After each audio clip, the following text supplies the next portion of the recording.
Magandang hapon po. Huling araw na ng Confirmation of Charges hearing ng International Criminal Court Pretrial Chamber 1. Kaugnay ng kinakaharap na crimes against humanity ni dating Pangulong Rodrigo Duterte. Buong pwersa pa rin ihahatid ng GMA Integrated News ang pinakabagong balita kaugnay ng pagdinig mula sa The Hague, Netherlands. Ako po si Pia Arcangel. At ako po si Ivan Mayrina. Ito ang Duterte sa ICC Special Coverage ng GMA Integrated News. At huling araw na Go nga ahead. po ng pagdinig at inaasahang itutuloy ng depensa ang paglalatag ng kanilang mga argumento. Nakatakda rin magbigay ng closing remarks ang prosekusyon, common legal representative sa mga biktima at ang depensa. Ngayong araw din isasagawa ang pagdinig para sa review of detention ni dating Pangulong Rodrigo Duterte. Kuha po tayo ng live update mula sa The Hague sa The Netherlands at naroon ngayon si Marisol Abdurrahman. Marisol?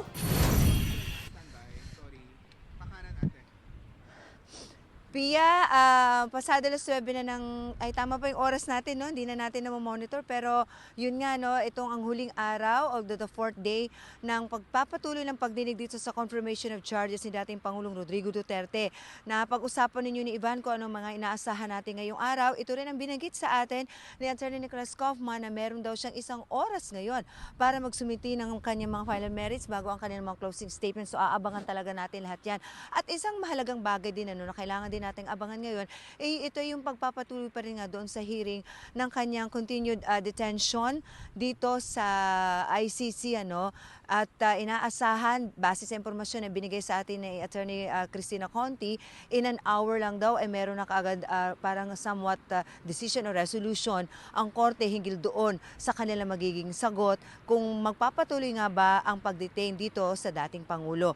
At kagabi, mabanggit lang natin, Pia Evan, matapos ang third hearing dito sa ICC ay dumalo sa isang misa, nagpamisa ang mga kaanak ng mga biktima kasama ang ilang grupo na sumusuporta sa kanila at nagsagawa rin sila ng candle lighting para ituloy sa pagpapatuloy ng kanilang panawagan sa mga biktima ng di umano'y extrajudicial killings. Sa panayam natin sa ilang kaanak ng mga biktima, mas kampante na raw ang kanilang pakiramdam ngayon, although palagi naman nila itong sinasabi, pero sabi nga nung mother na yung lang daw na napakulong nila ang dating Pangulo that they never imagined it would happen, para sa kanila isa na raw itong hustisya. Pero syempre hindi raw dito nagtatapos ang kanilang panawagan dahil gusto pa rin daw talagang managot ang mga dapat managot doon nga sa pagpatay sa kanilang mga kaanak at sa iba pa na pinaniniwalaan nga na naging biktima nitong EJK. So aantabayanan natin itong mga mangyayaring kaganapan at syempre habang nagpapatuloy ang hearing, walang mga aktibidad dito ngayon yung mga kontra Duterte. Meron tayong nakita na ilan kanina na pumasok na rin doon sa public gallery para tunghayan nga itong huling araw ng pagdinig. At sa mga oras na ito, nandito na rin, maaga aksyon na nagsidatingan ang mga taga-suporta naman ng dating Pangulo na maagang nagtipon-tipon dito and we believe magkakaroon sila ng maikling programa ngayong araw. Pia. Marisol, linawin lang natin kung ano yung magiging takbo ng confirmation of charges hearing sa araw na ito dahil sabi mo nga, ito na yung huling araw. So ipagpapatuloy yung submission of merits ng depensa tapos magkakaroon ulit ng break at pagkatapos nito, closing statements na agad mula sa prosecution at sa depensa. Tama ba yun, Marisol? Yes, that's right, Pia. Kaya talaga napakahalaga nito. Although ang sinasabi nga, is an hour enough for Attorney Kaufman para mailatag niya? We will try. Titingnan nga daw nila kasi ito rin ang inaaban ng prosecution kasi mukhang parang parang kukulang daw isang oras. Pero let's see, Pia, kung anong mangyayari. Pero so far, yung mga binanggit mo, yan ang kailangan nating abangan para sa huling araw ng hearing. At kahapon, Marisol, nabanggit mo, nagkaroon ka ng pagkakataon na makausap si Attorney Kaufman pagkatapos ng hearing at sabi nga niya, the former president is in good spirits, not necessarily in high spirits, pero sabi niya parang nabibigyan naman daw siya ng update tungkol sa mga kaganapan dun sa mga pagdinig. Anong reaksyon dito ng mga taga-suporta ni Pangulong Duterte? Unfortunately, Pia, hindi kasi sila nagkaroon ng pagkakataon ng mga taga-suporta na marinig nila ito.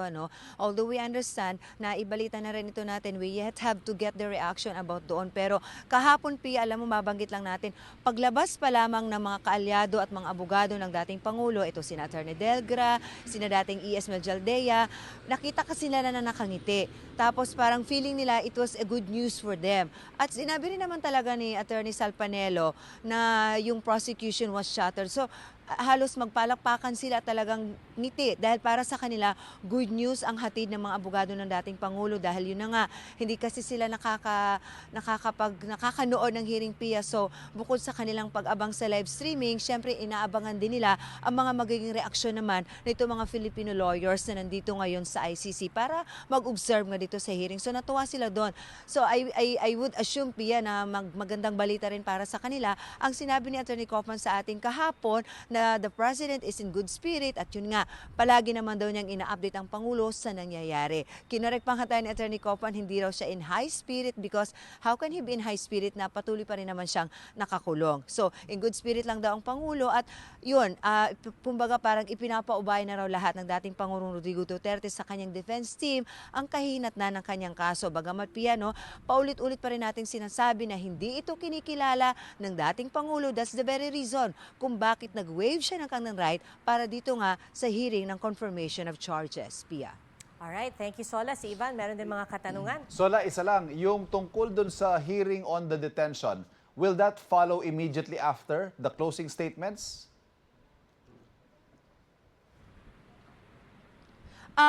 We don't know exactly, Ivan. I'm sorry kung saan siya i-discuss, Pero sa pagkakaalam natin, batid sa nakuha nating information, yes, sa huli siya after ng mga closing statement. Tapos tinanungan natin how soon can we have the result. Sa impormasyon na binigay sa atin Attorney Conti, in an hour meron daw yan. Kasi kaya isa rin yan sa abangan natin. Hopefully, kasi agad naman silang nag-update yan sa kanilang website. Or baka dito mismo, Ivan, makakuha tayo kaagad directly ng information from ICC kung ano nga ang kanilang ayaw sabihin ni Attorney Conti anyang tawagin na desisyon, pero syempre sa atin para maintindihan na rin ng ating mga kababayan ang magiging desisyon ng pre-trial Chamber 1 hinggil doon nga sa kanilang apela na yan, Ivan. All right, looks like we have a long day ahead. Maraming salamat. Babalikan namin dyan, Marisol Abdurrahman.